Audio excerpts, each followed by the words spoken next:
واہ کیا مرتبہ اے غوث ہے بالا تیرا، سبحان اللہ۔ واہ کیا مرتبہ اے غوث ہے بالا تیرا، اونچے اونچوں کے سروں سے قدم اعلیٰ تیرا، بے شک۔ اونچے اونچوں کے سروں سے قدم اعلیٰ تیرا، اور سر بھلا کیا کوئی جانے کہ ہے کیسا تیرا، آہا، سر بھلا کیا کوئی جانے کہ ہے کیسا تیرا، اولیاء ملتے ہیں آنکھیں وہ ہے تلوا تیرا، سبحان اللہ۔ اولیاء ملتے ہیں آنکھیں وہ ہے تلوا تیرا، اور قسمیں دے دے کے کھلاتا ہے پلاتا ہے تجھے، سبحان اللہ۔ قسمیں دے دے کے کھلاتا ہے پلاتا ہے تجھے، پیارا اللہ تیرا چاہنے والا تیرا، سبحان اللہ۔ تو حسنی حسینی کیوں نہ محی الدین ہو، تو حسینی حسنی کیوں نہ محی الدین ہو، اے خضر مجمع بحرین ہے دریا تیرا، سبحان اللہ۔ اے خضر مجمع بحرین ہے دریا تیرا، والشمس تجری لمستقر لہا، اللہ تعالیٰ ارشاد فرماتا ہے سورج اپنے مستقر پر تیر رہا ہے، والشمس تجری لمستقر لہا، سورج اپنے مستقر پر تیر رہا ہے۔ آپ کے لیے اور سمپل کر دوں، اللہ فرماتا ہے سورج اپنے ٹھہرنے کی جگہ پر تیر رہا ہے، سورج اپنے ٹھہرنے کی جگہ پر تیر رہا ہے۔ اور حضرات آپ اس بات کو بخوبی جانتے ہیں کہ جب سورج طلوع ہوتا ہے تو وہ مشرق سے ہوتا ہے، اور جب وہ غروب ہوتا ہے تو مغرب میں ہوتا ہے۔ حضرات محترم، دنیا کے اندر جو سب سے پہلے سورج نکلتا ہے وہ ایک مہاساگر کے قریب آئی لینڈ ہے جہاں پر اس کی سب سے پہلی کرن آ کر کے پڑتی ہے۔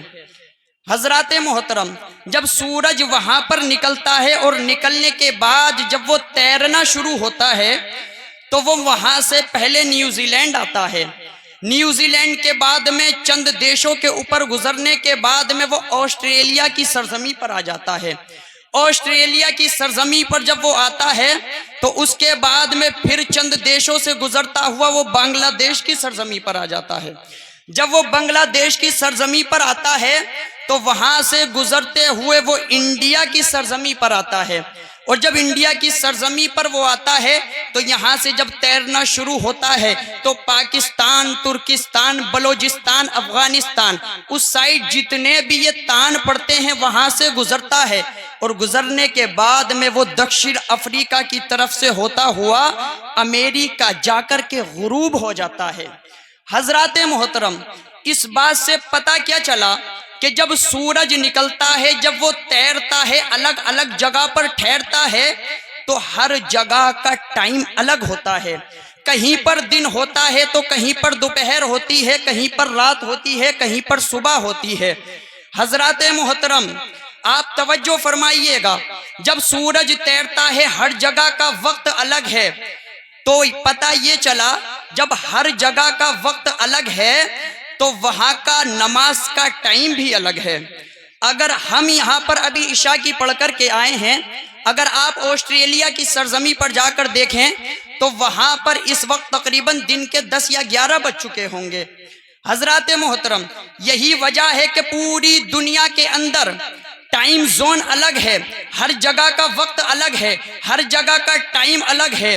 جب ٹائم الگ، وقت الگ ہے تو پتہ یہ چلا کہیں پر ظہر ہوتی ہے، کہیں پر عصر ہوتی ہے، کہیں پر مغرب ہوتی ہے، کہیں پر عشاء ہوتی ہے، کہیں پر فجر ہوتی ہے۔ پتہ یہ چلا جب وقت ہر جگہ کا الگ ہے تو کہیں پر فرض پڑھے جا رہے ہیں، کہیں پر سنتیں پڑھی جا رہی ہیں، کہیں پر واجب پڑھے جا رہے ہیں، کہیں پر نفل پڑھے جا رہے ہیں۔ اللہ اکبر۔ پتہ یہ چلا جب اللہ نے سورج کو آسمان دنیا پر تیرایا تو پوری دنیا کا وقت الگ ہے، پوری دنیا کا ٹائم الگ ہے، نماز 24 گھنٹہ پڑھی جا رہی ہے، ہر جگہ کا وقت الگ ہے۔ توجہ فرمائیے گا، جب سورج تیر رہا ہے تو پوری دنیا کا ٹائم الگ ہے، پوری دنیا کے اندر 24 گھنٹہ اللہ کی عبادت ہو رہی ہے، نمازیں پڑھی جا رہی ہیں۔ اب آپ توجہ فرمائیے گا، آپ اللہ کے رسول کا فرمان سنیں، میرے آقا ارشاد فرماتے ہیں قرۃ عینی فی الصلاۃ،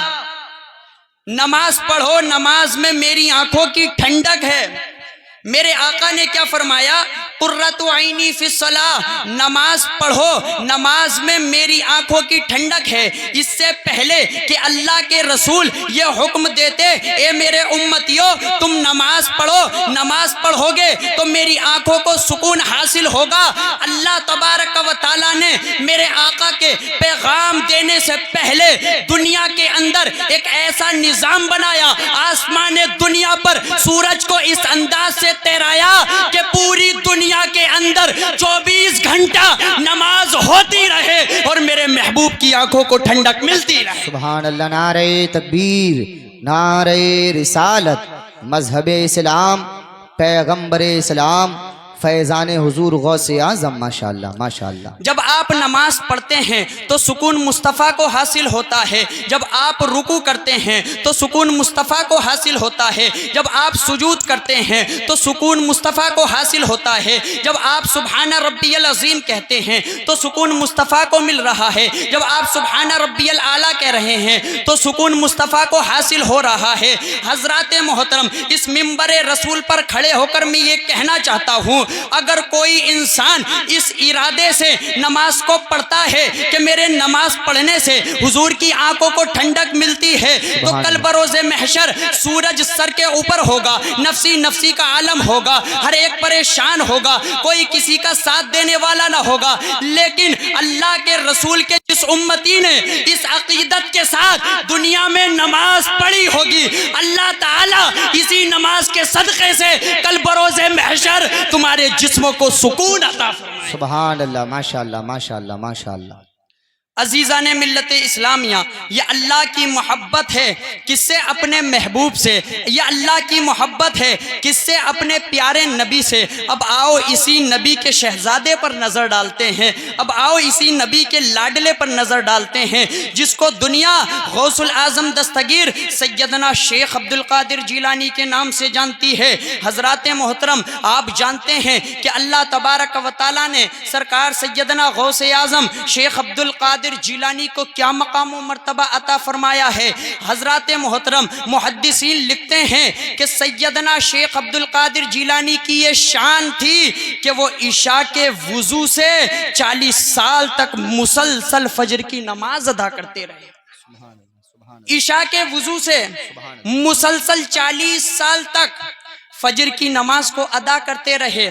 حضرات محترم، اب آپ توجہ فرمائیے گا، میرے غوث اعظم شیخ عبد القادر جیلانی عشاء کا وضو کر رہے ہیں اور وضو کرنے کے بعد میں جب مصلی پر کھڑے ہو رہے ہیں تو کبھی رکوع کر رہے ہیں، کبھی سجود کر رہے ہیں، کبھی قاعدے میں بیٹھ رہے ہیں، اللہ تبارک و تعالیٰ کی رضا کے لیے وہ نفل عبادت کر رہے ہیں۔ حضرات محترم، پوری رات گزر جاتی ہے، فجر کا وقت آ جاتا ہے، دوسرا دن آتا ہے، یہی انداز عبادت کا رہتا ہے، تیسرا چوتھا پانچواں چھٹا ساتواں آٹھواں دن آ جاتا ہے، مسلسل 1 مہینہ جب گزر جاتا ہے کہ شیخ عبد القادر جیلانی میری عبادت میں مشغول ہے تو اللہ کا پیغام ہوتا ہے، اے میرے شیخ عبد القادر جیلانی تو دنیا کے اندر رہ کر میری عبادت کرتے رہنا اور میں دنیا کے اندر تیرا ذکر کرواتا رہوں۔ ماشاءاللہ ماشاءاللہ ماشاءاللہ۔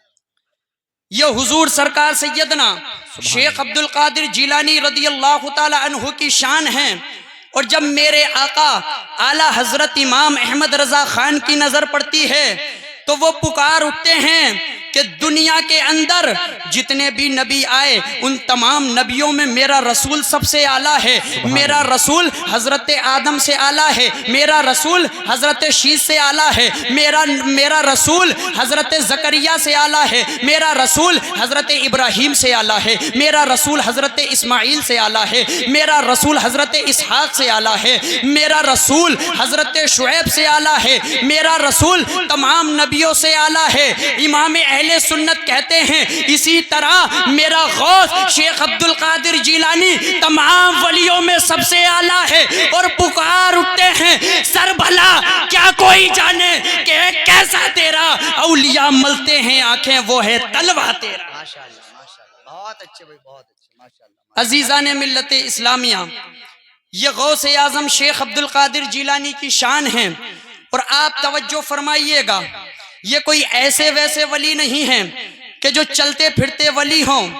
اللہ تبارک و تعالیٰ نے انہیں اس مقام و مرتبے پر فائز رکھا ہے کہ دنیا کے اندر جتنے ولی ہیں ان تمام ولیوں کی گردنوں پر میرے غوث کا قدم رہتا ہے. میرے غوث کا قدم رہتا ہے.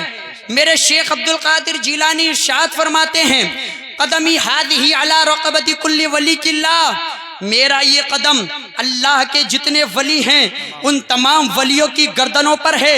حضرات محترم، آج دنیا کے اندر نہ جانے کتنے ایسے لوگ ہیں جو اپنے آپ کو ولی ہونے کا دعویٰ کرتے ہیں، جو یہ کہتے ہیں میں ولی ہوں. اللہ اکبر، انہیں فجر کا پتہ نہیں ہے، انہیں ظہر کا پتہ نہیں ہے، انہیں عصر کا پتہ نہیں، انہیں مغرب کا پتہ نہیں، انہیں عشاء کا پتہ نہیں، اور وہ اپنے آپ کو اللہ کا ولی کہتے ہیں.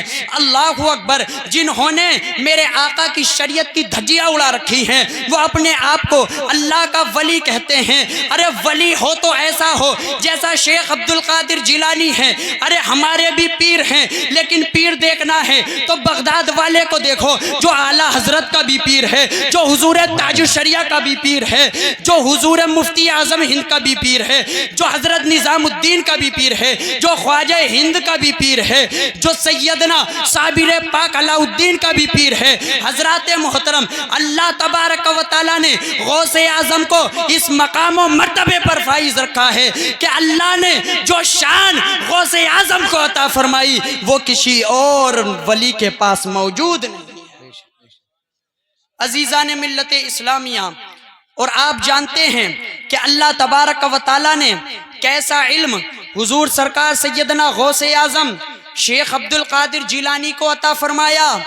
دنیا کے اندر جتنے عالم دین ہوتے ہیں وہ کسی ایک مسلک پر فتویٰ دیتے ہیں. یا تو وہ فقہ شافعی کے مطابق فتویٰ دے سکتے ہیں، یا تو وہ مسلک امام احمد بن حنبل پر فتویٰ دے سکتے ہیں، یا تو وہ امام شافعی کے مسلک پر فتویٰ دے سکتے ہیں، یا امام مالک کے مسلک پر فتویٰ دے سکتے ہیں.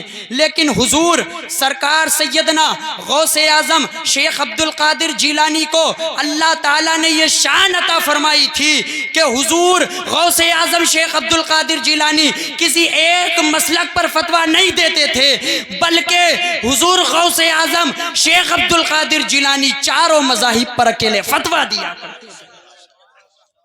یہ غوث اعظم کی شان ہے. ہمیں اور آپ کو چاہیے کہ ہم اور آپ غوث اعظم شیخ عبد القادر جیلانی سے محبت کریں، انہی کے نقش قدم پر چل کر ہم اپنی زندگی کو گزاریں. اللہ رب العزت کی بارگاہ میں دعا ہے مولا تعالیٰ ہمیں اور آپ کو صحیح معنی میں اہدنا الصراط المستقیم پر گامزن فرمائے. اللہ تبارک و تعالی ہمارے اور آپ کے گناہ صغیرہ کبیرہ کو معاف عطا فرمائے. میں نے جو کہا، آپ نے جو سنا، کہنے سننے میں کوئی غلطی ہوئی ہو اللہ رب العزت اسے معاف عطا فرمائے. وآخر دعوانا ان الحمد للہ رب العالمین. السلام علیکم ورحمۃ اللہ وبرکاتہ.